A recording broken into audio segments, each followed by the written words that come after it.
Magandang araw po sa inyong lahat. Today ay aayusin po natin ang aking garden. Ang una po natin pinagawa ay pinabuno po natin ng mga damo-damo at tinanggal ang mga basura at tinipon ng mga bato-bato.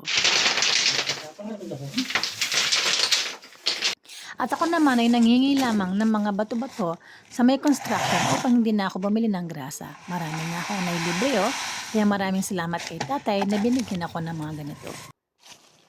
Ito yung mga pinaghimayan ng mga buhangin. Yung sa Kapampangan ay binitse.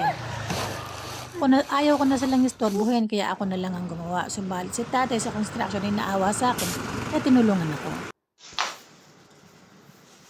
Mix, loam soil, topsoil. Okay, topsoil, loam soil, potting mix. And then, yung pinagawa ng buhangin. Ayan, malinis na ang garden. So, ang gagawin lang namin ay ililipat ko yung palm tree at ililipat o iriripat yung ibang mga halaman na binili ko sa garden.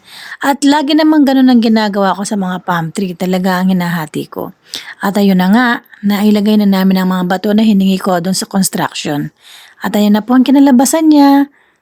Yan, nakaka-relax na siya. Pwede na akong tumambay dito sa garden habang ako'y nagkakape. O, di ba? Talaga nakaka-relax ang May Garden. Salamat po.